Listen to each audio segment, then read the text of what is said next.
Feels like the main emotion of the adult American is disappointment.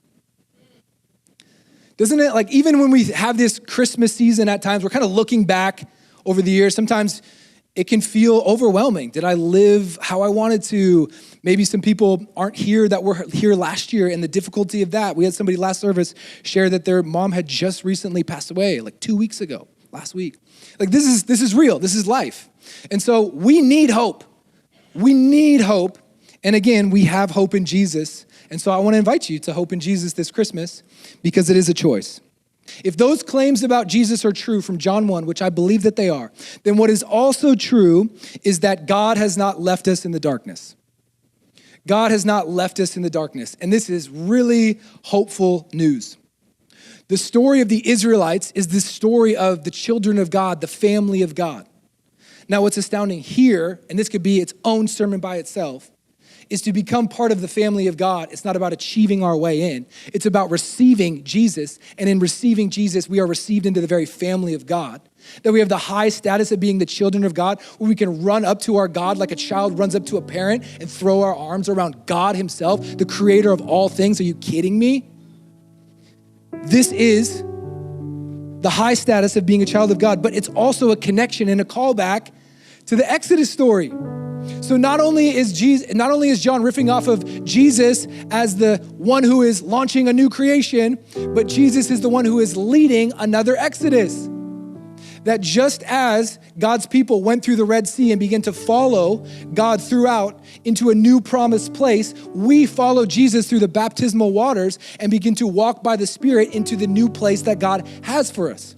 And he has a promised and good future for us. Sometimes the reason that hope doesn't do anything for us, you ready? Is because we don't want hope. We just want happiness. I don't want to wait. I don't want to endure. I don't want to be patient. I just want to be happy. And that's why hope doesn't actually do anything for us sometimes, because we won't sit with our despair long enough to transform it into hope. We just are on to the next thing. I just want to be happy now. I just want to be happy now. I just want to be happy now. And we forget the good, great future that God has for us. And we don't sit long enough to really dwell on that future because we just want to be happy now. Is it just me? So this is what I'm trying to practice for the rest of this Christmas season. And already getting to prep and practice, like there's life here. But it's this: you're going to have some beautiful moments this Christmas, right? We got 10 days till Christmas. You're gonna have some moments. I'm telling you, you're gonna. I have a 2.5-year-old. He's been talking about, I don't know if he's back there. He's been talking about how he wants a red scooter, like for Christmas.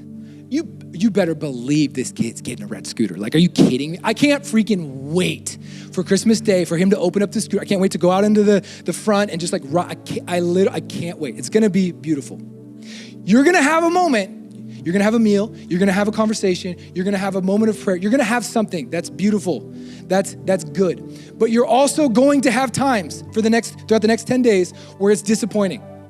No question. You're gonna have moments where it's like, dang, this is not the Christmas I thought it would be. I feel despair, I feel frustration. It's going to happen. It's not even a question, it's gonna happen. And in those moments, what if you allowed your despair to act as an alarm clock to remind you of the great future that you have in God?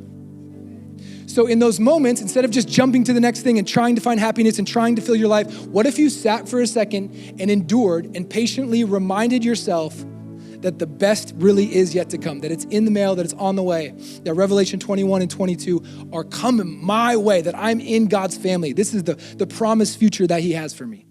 How would that begin to shape your life and shape your posture and shape your living? The difficulty is it is a form of endurance. But this is the act and the practice of hope. Hope is not optimism. Hope is the practice of saying, man, the person of Jesus has opened up a bright future for me.